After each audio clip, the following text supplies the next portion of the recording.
প্রিয় ছাত্রছাত্রীরা, আজকে আমি তোমাদেরকে এই ভিডিওর মাধ্যমে ক্লাস 10-এর ভৌতবিজ্ঞানের যে প্রশ্নগুলো দেওয়া আছে 2025 সালের মাধ্যমিক পরীক্ষার জন্য রায়মার্টিন প্রশ্নবিদ্যা, সেখানে দ্বিতীয় পর্যায়ের মূল্য অর্থাৎ সেকেন্ড সামেটিভের জন্য স্কুল নম্বর 11 পেজ নম্বর 188, সেখানে যে এমসিকিউ মেথড টাইপের প্রশ্ন দেওয়া আছে সেই সমস্ত প্রশ্নের উত্তর আমরা আলোচনা করবো এই ভিডিওর মাধ্যমে। তো শুরু থেকে শেষ অবধি অবশ্যই তোমরা দেখবে এবং চ্যানেল নতুন হলে অবশ্যই চ্যানেলটি সাবস্ক্রাইব করে রাখবে পরবর্তী স্কুলের প্রশ্ন উত্তরগুলো পাওয়ার জন্য। এবং এর আগের যে স্কুলগুলো ছিল 1 থেকে 10 অবধি, সেই স্কুলগুলোর প্রশ্ন উত্তর আমরা অলরেডি চ্যানেলে আপলোড করে দিয়েছি, তোমরা প্লেলিস্ট থেকে সেই প্রশ্ন উত্তরগুলো অবশ্যই দেখে নেবে। তো দেখো এখানে 11 নম্বর স্কুলে দেখো গ্রুপ এর মধ্যে যে প্রশ্নগুলো দেওয়া আছে 7টা এমসিকিউ টাইপ প্রশ্ন। তো এই এমসিকিউ টাইপ প্রশ্নের উত্তর তোমরা বই থেকে পেয়ে যাবে। তো অনেকে তোমরা বই কেননি, সেই কারণে আমি একবার এখানে দেখিয়ে দিচ্ছি। প্রথম প্রশ্ন, এসটিপিতে 67.2 লিটার অক্সিজেন গ্যাসের মোল সংখ্যা কত? তো এখানে এটা হবে অপশান সি অর্থাৎ 3।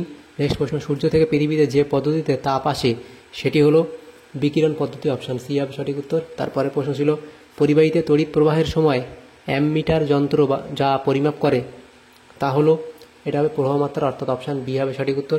নেক্সট প্রশ্ন কী বলা হয়েছে দেখো, শ্রেণী সমবায় যুক্ত 3টি রোধ R1, R2, R3 এরূপ যে R1 সব থেকে বড়ো, তার দেখো প্রথমে R3, তার থেকে বড় R2, তার থেকে বড় R1। তো এই রোধগুলির মধ্য দিয়ে প্রবাহ মাত্রা I1, I2, I3 হলে এই মধ্যে কোন সমীকরণটা হবে? তো এখানে তোমাদের সঠিক উত্তর যেটা হবে সেটা হলো এতে 3টে সমান হবে, অপশান বি হবে। নেক্সট প্রশ্ন 1.5 বলা আছে, পিটি তড়িৎদ্বার ব্যবহার করে H2SO4 মিশ্রিত জলের তড়িৎ বিশ্লেষণে অ্যানোডে উৎপন্ন হয়, এটা হবে এখানে O2 গ্যাস, অপশান সি হবে সঠিক উত্তর। নেক্সট প্রশ্নে বলা আছে, নেসলার বিকারক K2HgI4 বাদামি বর্ণে পরিণত হয় যে গ্যাসের সংস্পর্শে, তা হলো NH3, অপশান এ হবে সঠিক উত্তর। নেক্সট প্রশ্নে বলা আছে, থার্মিট পদ্ধতিতে বিজারক হিসেবে ব্যবহৃত হয় অ্যালুমিনিয়াম, অপশান সি হবে সঠিক উত্তর। তাহলে এখানে এমসিকিউ প্রশ্নগুলো হয়ে গেল। নেক্সট দেখো যে প্রশ্নগুলো ছিল সেখানে যে বলা হয়েছে যে প্রশ্ন আছে, প্রথম দেখো গ্রুপ বি এর মধ্যে 9টা প্রশ্ন দেওয়া আছে, 9 নম্বর আবেদন করা হয়েছে। প্রথম দেখো 2 দাগে নিম্নলিখিত প্রশ্নগুলি উত্তর দেওয়া, বিকল্প প্রশ্নগুলি লক্ষণীয়। তো 2.1 প্রশ্ন বলা আছে, এসটিপিতে 2.24 লিটার নাইট্রোজেনতে অণুর সংখ্যা কত? তো এটা তোমরা কীভাবে করবে দেখো, আমরা জানি কি এই অঙ্কটা এভাবে করতে হবে যে নাইট্রোজেনের আণবিক ভর, নাইট্রোজেনের আণবিক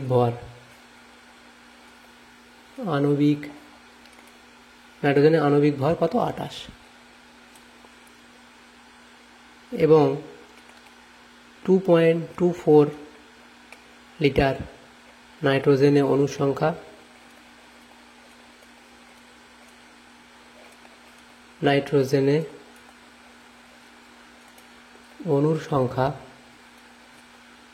সমান সমান কত হবে? 6.022 ইন্টু 10⁻23 ইন্টু 2.24, পুরোটাকে ভাগ করতে হবে 22.4 দিয়ে, সেটাতে ভাগ করলে আমাদের আসবে কত? 6.022 ইন্টু 10⁻22। তো এই অঙ্ক এর আগের অনেকগুলো প্রশ্ন ছিল, করে দিয়েছি, সেই জন্য আমি আর বেশি ক্যালকুলেশন করলাম না, এখানে ডিরেক্ট তোমাদের ইকুয়েশনটা দেখে দিলাম। অথবা যে প্রশ্ন ছিল দেখো, 12 গ্রাম কার্বনের পূর্ণ দহনে উৎপন্ন CO2 এর এসটিপিতে আয়তন কত হবে? তো এটা দেখো, কার্বন প্লাস অক্সিজেন, সেখান থেকে হবে দেখো CO2। তো এখানে দেখো কী বলা হয়েছে, 12 গ্রাম কার্বনের পূর্ণ দহনে, তাহলে কার্বন কত? 12 গ্রাম। এখানে CO2 উৎপন্ন হবে কত? 44 গ্রাম, অর্থাৎ 1 মোল।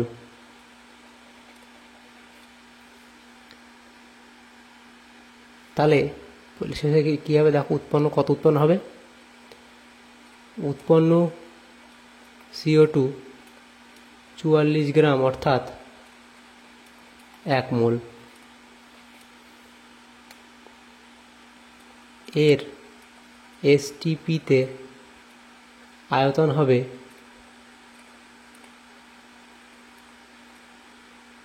22.4 লিটার।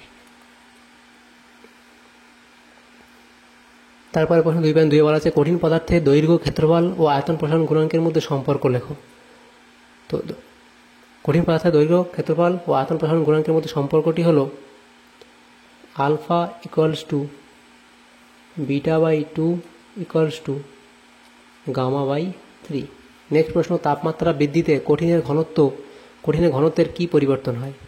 তাপমাত্রা বৃদ্ধিতে কঠিনের ঘনত্বের কি পরিবর্তন হয়? তাপমাত্রা বৃদ্ধিতে কঠিনের ঘনত্ব কমে যায়। নেক্সট প্রশ্ন কি বলা আছে, সত্য মিথ্যা লেখো। পিতল ও লোহার পাত যুগ্মের উষ্ণতা হ্রাস করলে বক্রতার বাইরের দিকে লোহার পাত থাকবে, এটা ঠিক না ভুল? তো এটা হবে কি মিথ্যা, এটা ভুল। এর পরের প্রশ্ন দেখো কি বলা আছে, বাম স্তম্ভের সঙ্গে ডান স্তম্ভ মেলাও। ভোল্টামিটারকে তড়িৎ বর্তনীতে যে সমবায়ে যোগ করা হয়, ভোল্টামিটারকে তড়িৎ সমবায়ে যেভাবে যোগ করা হয় সেটা হলো সমান্তরাল, অপশান ডি। পরে ছিল কি, পরবর্তী প্রবাহে বর্তনীর যে তারে সুইচ লাগানো হয় সেটা এখানে হবে লাইভ তারের সাথে, অপশান এ। তারপরে প্রশ্ন, পদার্থ বিবৃতির সত্য না মিথ্যা লেখো। তড়িৎ বিশ্লেষণের সময় ক্যাথোডে জারণ ঘটে, তড়িৎ বিশ্লেষণের সময় ক্যাথোডে জারণ ঘটে, এটাও মিথ্যা। নেক্সট প্রশ্ন কি বলা আছে দেখো, তড়িৎ বিশ্লেষণের সাহায্যে অ্যালুমিনিয়াম ধাতু নিষ্কাশনে অ্যানোড হিসাবে কি ব্যবহার করা হয়? তো অ্যানোড হিসাবে গ্রাফাইটের দণ্ড ব্যবহার করা হয়,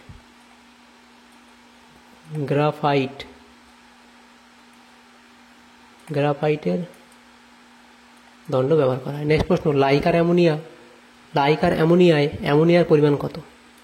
লাইকার অ্যামোনিয়ার পরিমাণ হলো 35%। নেক্সট প্রশ্ন কি বলা আছে, ক্যালামাইন কোন ধাতুর আকরিক? ক্যালামাইন কোন ধাতুর আকরিক? সেটা হবে জিঙ্ক ধাতুর আকরিক। ক্যালামাইন হলো জিঙ্ক ধাতুর আকরিক। কথা দিয়ে প্রশ্ন ছিল, সক্রিয়তা সারিতে সবচেয়ে উপরে কোন ধাতু থাকে? সক্রিয়তা সারিতে সবচেয়ে উপরে থাকে পটাশিয়াম থাকে। তাহলে দেখো 2.8 জায়গায় যে প্রশ্ন ছিল সেটা হয়ে গেল। তো এখানে এই প্রশ্নগুলোই ছিল, সমস্ত প্রশ্নের উত্তর আমরা করলাম গ্রুপ এ এবং বি এর মধ্যে 1 নম্বর প্রশ্ন যেগুলো ছিল 1 নম্বর স্কুলে।